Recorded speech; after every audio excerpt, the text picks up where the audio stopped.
नमस्कार दोस्तों, आपका स्वागत है हमारे चैनल हिंदी साहित्य अड्डा पर। आप हमारे चैनल पर नए हैं तो चैनल को लाइक, शेयर और सब्सक्राइब करना बिल्कुल न भूलें। आज हम पढ़ रहे हैं दुनिया का सबसे अनमोल रत्न, कहानी का सारांश। दुनिया का सबसे अनमोल रत्न प्रेमचंद की पहली कहानी है। यह उस कहानी संग्रह का हिस्सा है जिसे अंग्रेज सरकार ने जब्त कर लिया था। कहानी में दिलफिकार के रूप में एक ऐसे सच्चे प्रेमी का जिक्र किया गया है जो अपनी प्रेमिका दिलफरेब को अपने रंग से नहीं बल्कि कुछ भी कर गुजरने के जज्बे से अपनी ओर आकर्षित करता है। कहानी के आरंभ में दिलफिकार एक कटीले पेड़ के नीचे बैठा हुआ खून के आंसू बहा रहा था। वह सौंदर्य की देवी यानी दिलफरेब का सच्चा और जान देने वाला प्रेमी था। उन प्रेमियों में नहीं जो इत्र फुलेल में बसकर और शानदार कपड़ों से सजकर आशिक के वेग में मासूकियत का दम भरते हैं, बल्कि उन सीधे साधे भोले भाले फिदाइयों में शामिल है जो जंगल और पहाड़ों से सर टकराते हैं और फरियाद मचाते फिरते हैं। जब दिलफिकार ने अपने प्रेम को दिलफरेब के समक्ष प्रस्तुत किया तो वह उसके प्रेम को सिद्ध करने के लिए शर्त रखते हुए कहती है कि अगर तू मेरा सच्चा प्रेमी है तो जा और दुनिया की सबसे अनमोल चीज लेकर मेरे दरबार में आ, तब मैं तुझे अपनी गुलामी में कबूल करूंगी। अगर तुझे वह चीज न मिले तो खबरदार इधर रुख न करना, वरना सूली पर खिंचवा दूंगी। दिलफिकार सोचता है, दुनिया की सबसे अनमोल चीज है क्या?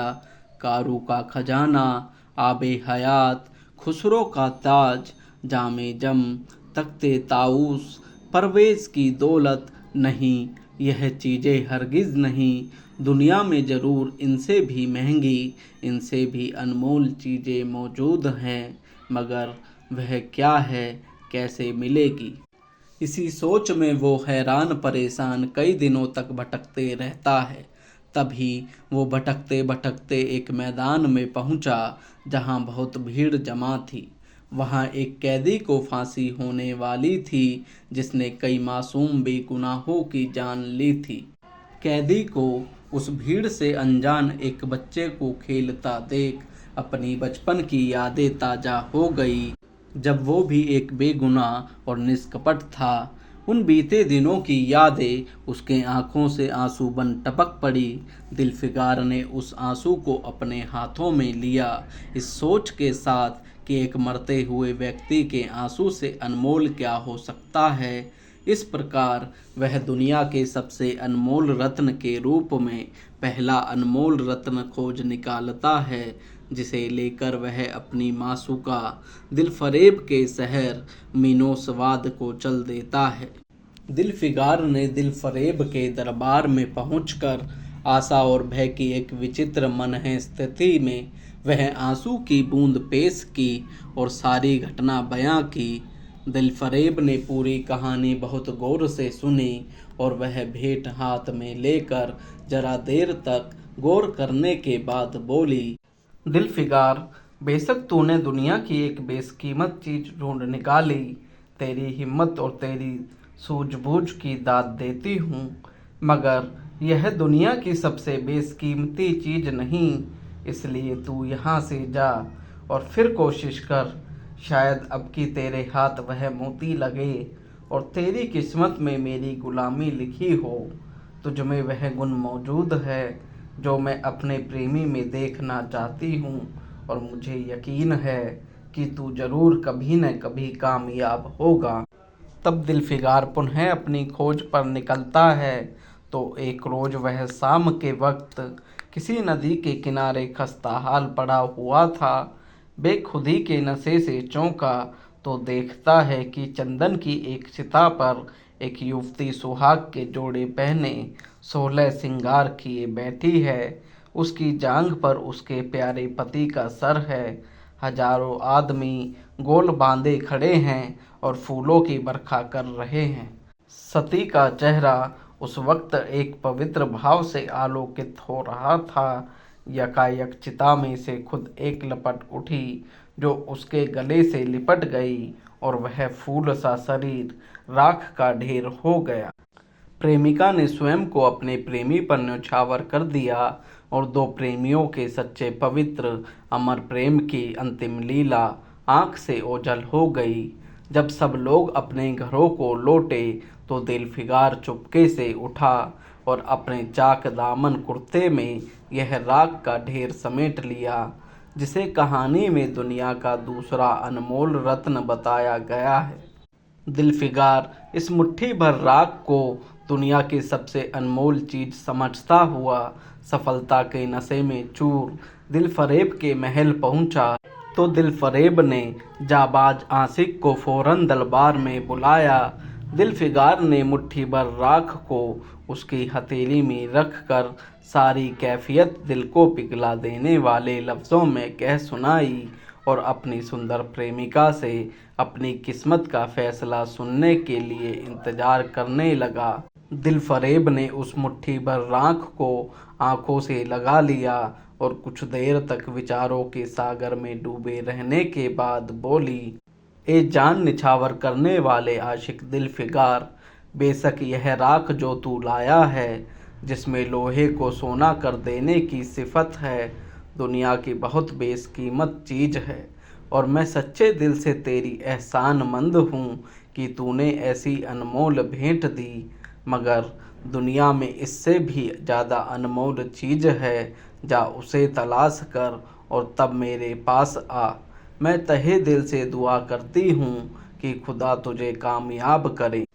ऐसे में दिलफिगार की हिम्मत टूट गई। उसे यकीन हो गया कि मैं दुनिया में उसी तरह नासाद और नामुराद मर जाने के लिए पैदा किया गया था और इसके सिवा अब कोई चारा भी नहीं कि किसी पहाड़ पर चढ़कर नीचे कूद पड़ूं ताकि मासूक के जुल्मों की फरियाद करने के लिए एक हड्डी भी बाकी न रहे।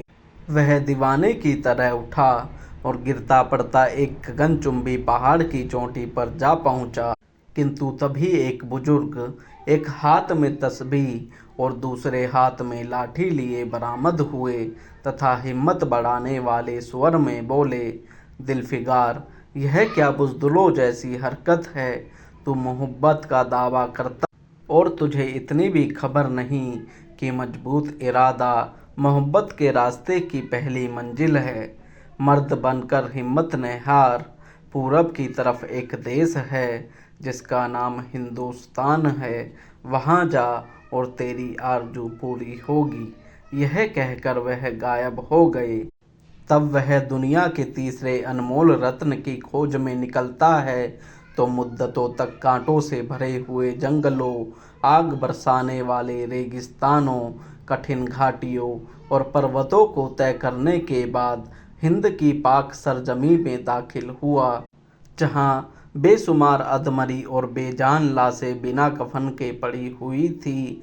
चील, कौवे और वहशी दरिंदे भरे पड़े थे और सारा मैदान खून से लाल हो रहा था। यह डरावना दृश्य देखते ही दिलफिगार का जी दहल गया। यकायक उसे ख्याल आया, यह लड़ाई का मैदान है। इतने में करीब से करहाने की आवाज़ आई। दिलफिगार उस तरफ फिरा तो देखा कि एक राजपूत सिपाही, जिसमें अभी प्राण बाकी थे, जो मृत्यु शैया पर था, सीने से खून का फव्वारा जारी है। दिलफिगार ने एक चिथड़ा लेकर घाव के मुंह पर रख दिया ताकि खून रुक जाए और बोला, ए जवान मर्द, तू कौन है। जवान मर्द ने यह सुनकर आंखें खोली और वीरों की तरह बोला, क्या तू नहीं जानता मैं कौन हूँ। क्या तूने आज इस तलवार की काट नहीं देखी। मैं अपनी माँ का बेटा और भारत का सपूत हूँ। यह कहते कहते उसकी तोरियों पर बल पड़ गए। पीला चेहरा गुस्से से लाल हो गया। दिलफिगार समझ गया कि यह इस वक्त मुझे दुश्मन समझ रहा है। नरमी से बोला, ए जवान मर्द, मैं तेरा दुश्मन नहीं हूँ। अपने वतन से निकला हुआ एक गरीब मुसाफिर हूँ। इधर भूलता भटकता आ निकला। यह सुन घायल सिपाही मीठे स्वर में बोला, अगर तू मुसाफिर है तो आ और मेरे खून से तर पहलू में बैठ जा, क्योंकि यही 2 अंगुल जमीन है जो मेरे पास बाकी रह गई है और जो सिवाय मौत के कोई छीन नहीं सकती। अफसोस है कि तू यहाँ ऐसे वक्त में आया जब तेरा आतिथ्य सत्कार करने के योग्य नहीं। हमारे बाप दादा का देश आज हमारे हाथ से निकल गया और इस वक्त हम बेवतन है। मगर हमारे हमलावर दुश्मन को बता दिया, जो लाशें तू देख रहा है यह उन लोगों की है जो इस तलवार के घाट उतरे हैं, और मुस्कुराकर कहा कि मैं बेवतन हूँ, मगर गनीमत है कि दुश्मन की जमीन पर नहीं मर रहा हूँ। सीने के घाव से चिथड़ा निकाल कर मेरे घाव पर क्या तूने यह मरहम रख दिया? खून निकलने दे, इसे रोकने से क्या फ़ायदा? क्या मैं अपने ही देश में गुलामी करने के लिए जिंदा रहूं? नहीं, ऐसी जिंदगी से मर जाना अच्छा, इससे अच्छी मौत मुमकिन नहीं। जवान मर्द की आवाज़ मद्धिम हो गई, अंग ढीले पड़ गए, खून इतना ज़्यादा बहा कि खुद बंद हो गया। आखिरकार सारा शरीर बेदम हो गया और दिल की हरकत बंद हो गई। दिलफिगार ने समझा अब काम तमाम हो गया कि मरने वाले ने धीमे से कहा, भारत माता की जय, और उसके सीने से खून का आखिरी कतरा निकल पड़ा। एक सच्चे देश प्रेमी और देशभक्त ने देशभक्ति का हक अदा कर दिया। दिलफिगार पर इस दृश्य का बहुत गहरा असर पड़ा और उसके दिल ने कहा, बेशक दुनिया में खून के इस कतरे से ज़्यादा अनमोल चीज़ कोई नहीं हो सकती। उसने फौरन खून की बूंद को हाथ में ले लिया और इस दिलेर राजपूत की बहादुरी पर हैरत करते हुए अपने वतन की तरफ रवाना हुआ और कई दिनों बाद दिलफरेब की ड्योढ़ी पर जा पहुंचा और पैगाम दिया कि दिलफिगार कामयाब होकर लौटा है और दरबार में हाजिर होना चाहता है। दिलफरेब ने उसे फौरन हाजिर होने का हुक्म दिया। खुद सुनहरे पर्दे की ओट में बैठी और बोली, दिलफिगार, अब की तू बहुत दिनों बाद वापस आया है, ला दुनिया की सबसे बेशकीमत चीज़ कहाँ है? तब दिलफिगार ने उस राजपूत सिपाही की बहादुरी की कथा को सुनाते हुए उस खून के कतरे को दिलफरेब को सौंप दिया। वह खामोश भी न होने पाया था कि यकायक यह सुनहरा पर्दा हट गया और दिलफिगार के सामने हुस्न का एक दरबार सजा हुआ नजर आया। दिलफरेब मसनद से उठी और अपने कदम आगे बढ़ाकर उससे लिपट गई। गाने वालियों ने खुशी के गाने शुरू किए, दरबारियों ने दिलफिगार को नजरें भेंट की और चांद सूरज को बड़ी इज्जत के साथ मसनद पर बैठा दिया। दिलफरेब ने कहा, आज से तू मेरा मालिक है और मैं तेरी लौंडी। यह कहकर उसने एक रत्न जड़ित मंजूसा मंगाई और उसमें से एक तख्ती निकाली जिस पर सुनहरे अक्षरों में लिखा हुआ था, खून का वह आखिरी कतरा जो वतन की हिफाजत में गिरे दुनिया की सबसे अनमोल चीज है। अतः कहानी में दिलफिगार दिलफरेब का सच्चा प्रेमी है। वह अपने प्रेम को सिद्ध करने के लिए कुछ भी करने को तैयार है। यह देख दिलफरेब दिलफिगार से दुनिया की सबसे अनमोल चीज लाने की बात कहती है, जिसकी खोज में दिलफिगार 2 बार नाकाम होकर लौटता है, किंतु तीसरी बार जब वह आता है तो वह दुनिया का सबसे अनमोल रत्न खोजने में कामयाब हो जाता है, जिसके सामने दुनिया की हर चीज़ फीकी नज़र आती है। इस अनमोल रत्न के माध्यम से देशभक्त का चित्रण किया गया है, जिसके माध्यम से लेखक ने देश प्रेम और देश के लिए कुछ कर गुजरने की चाह को दर्शाया है। साथ ही लोगों में देशभक्ति भी जागृत करनी चाहिए।